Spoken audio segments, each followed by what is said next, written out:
Hello friends, welcome to Kannan சமையல். இன்றைக்கி நம்ம சேனலில் ரொம்ப சாஃப்டான கொழுக்கட்டை எப்படி செய்யலான்னு பார்க்கலாமா? நான் இன்றைக்கி சங்குப்பூ வச்சு தான் கொழுக்கட்டை ரெசிபி செய்ய போகிறேன். சங்குப்பூவில் அவ்வளோ சத்துக்கள் இருக்குது. ஸோ சங்குப்பூவை ஃபஸ்ட்டு பிரிச்சுட்டு அதனால வாஷ் பண்ணி எடுத்துகிட்டு அதுக்கப்புறமா சுடு தண்ணியில் கொதிக்க வச்சு எடுத்துக்கலாம். அதோட சாறு எல்லாமே இறங்கும். அதுக்கப்புறம் 1 கப் அளவுக்கு அரிசி மாவை லைட்டாக வறுத்து எடுத்துக்கலாம். அதுக்கப்புறம் தேவையான அளவுக்கு உப்பு ஆட் பண்ணிவிட்டு நல்லா மிக்ஸ் பண்ணி எடுத்துக்கலாம். வடிகட்டி வச்சுருக்க சங்குப்பூ தண்ணி இருக்குது பார்த்தீங்களா, அதை கொஞ்சம் கொஞ்சமாக ஆட் பண்ணிக்கணும். அப்படியே ஆட் பண்ணிடாதீங்க, கொஞ்சம் கொஞ்சமாக ஆட் பண்ணி மிக்ஸ் பண்ணி எடுத்துக்கலாம். அவ்வளோ சாஃப்டாக இருக்கும் இந்த கொழுக்கட்டை. நான் சொல்கிற மாதிரி செய்யுங்க. இல்லை உங்களால் வறுக்க முடியல அப்படின்னா நீங்கள் அரைச்சிட்டு வந்த மாவை அப்படியே இட்லி பாத்திரத்தில் வேக வச்சுட்டு அதுக்கப்புறமா கூட நீங்கள் செய்யலாம். ஸோ நான் இன்றைக்கி வறுத்துட்டு தான் செய்கிறேன்.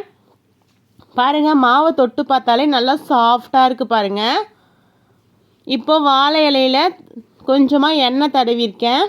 எண்ணெய் தடவிட்டு நமக்கு பிடிச்ச சைஸ் எடுத்து லைட்டாக தட்டி எடுத்துக்கலாம். இல்லை கொழுக்கட்டை அச்சு இருந்தாலும் கொழுக்கட்டை அச்சில் ஆட் பண்ணிக்கலாம்.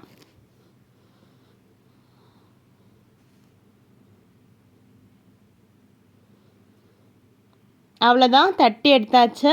நான் இன்றைக்கி எள்ளு பூரணம் தான் எடுத்திருக்கேன். எள்ளை வறுத்துட்டு அரைச்சிட்டு அது கூட வெல்லத்தையும் போட்டு ஏலக்காயும் போட்டு அரைச்சி எடுத்தோன்னா சூப்பரான பூரணம் ரெடி ஆகிடும்.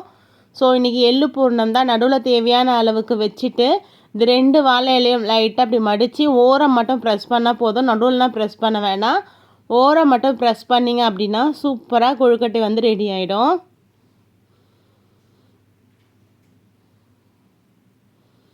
அவ்வளோதாங்க, சூப்பராக ரெடி ஆகிடுச்சு பாருங்கள்.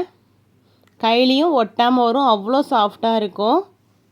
இப்போ இட்லி பாத்திரத்தில் தட்டில் எண்ணெய் தடவிட்டு 1 by 1 நம்ம ஆட் பண்ணிக்கலாம். எல்லா கொழுக்கட்டையும் இதே மாதிரி தட்டிட்டு நம்ம ஆட் பண்ணிக்கலாம். நமக்கு பிடிச்ச மாதிரி நம்ம கொழுக்கட்டை பண்ணிக்கலாம்.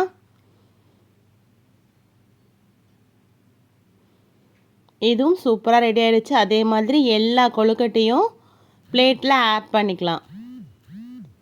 1 கப் மாவுக்கு எனக்கு 6 கொழுக்கட்டை தான் வந்தது.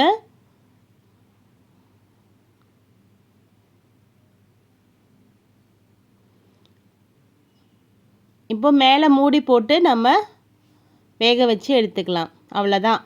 ஒரு 10 நிமிஷம் இல்லை 15 நிமிஷம் வெந்தால் போதும். அவ்வளோதான், சூப்பரான சாஃப்டான கொழுக்கட்டை பாருங்கள். ரொம்ப கலர்ஃபுல்லாக இருக்கும். இன்னும் கலர் வேணுன்னா கொஞ்சம் சங்குப்பு கொஞ்சம் அதிகமாக ஆட் பண்ணிக்கலாம். நான் மீடியமான அளவுக்கு தான் ஆட் பண்ணியிருந்தேன். பார்க்கவே சூப்பராக இருக்குது பாருங்கள். சாப்பிட்றதுக்கும் அவ்வளோ டேஸ்ட்டாக இருக்கும். நீங்களும் இதே மாதிரி செஞ்சு பாருங்கள் எவ்வளோ சாஃப்டாக இருக்குன்ட்டு. இந்த வீடியோ உங்களுக்கு பிடிச்சிருந்தால் மறக்காமல் லைக் பண்ணுங்கள் ஃப்ரெண்ட்ஸ். தேங்க்யூ. நோயின்றி வாழும் நலமாக வாழ்வோம்.